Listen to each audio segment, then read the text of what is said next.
Export ചെയ്യുന്നുണ്ട് നല്ല രൂപത്തിൽ. ഇപ്പൊ ഈ കേരളത്തിൽ തന്നെ ഒരു 7 സ്ഥാപനങ്ങൾ എനിക്കറിയാം. അപ്പൊ അതുകൊണ്ട് അങ്ങനെ അതിന് പറ്റിയൊരു ഇടമുണ്ട്. ഈ കരിയാക്കുന്നതിന് പറ്റിയ ഒരു ബുദ്ധിമുട്ടെന്ന് പറയുന്ന സ്ഥലമില്ലായ്മയാണ് കേരളത്തിൽ അനുഭവിക്കുന്നത്.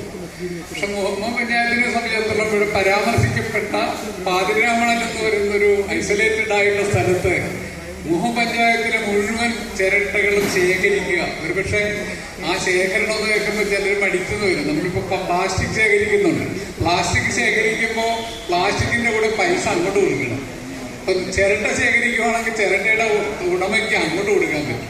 ചെറിയ തോതിലൊരു വരുമാനം അതിനെ കണ്ടുകൊണ്ട് ആ പദ്ധതി നമ്മുടെ തദ്ദേശ ഭരണ പഞ്ചായത്തിന്റെ പദ്ധതി ആസൂത്രണത്തിൽ ഉൾപ്പെടുത്താമെങ്കിൽ, ഞാൻ ജില്ലാ പഞ്ചായത്തിലെ നോമിനി മെമ്പറായിരിക്കുമ്പോൾ ഇത് നിർദ്ദേശം കൊടുത്തതാണ്. പക്ഷെ കൃഷി ഓഫീസർമാരെ നടപ്പാക്കുന്നവര് ഒരു വലിയ അപകടം പിടിച്ചാണെന്ന് പറഞ്ഞാൽ അവരത് വെട്ടിക്കളയാണ് ചെയ്തത്. നമ്മൾ ഈ മുഹമ്മ പഞ്ചായത്തിലെ ഓരോ വീട്ടിലും ഒരു ചിരട്ട ഉണ്ടാക്കിയാൽ എനിക്ക് തോന്നുന്നു ഒരു ദിവസം ഒരു 10-25,000 തികയുടെ ചിരട്ട ഉണ്ടാകും.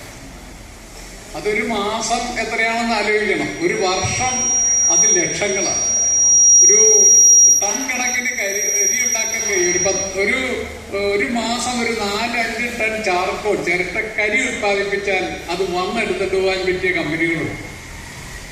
അപ്പൊ ആ നിലയിൽ ചിരട്ട അത് ഞാനൊരു നൂതന പദ്ധതി എന്ന നിലയിൽ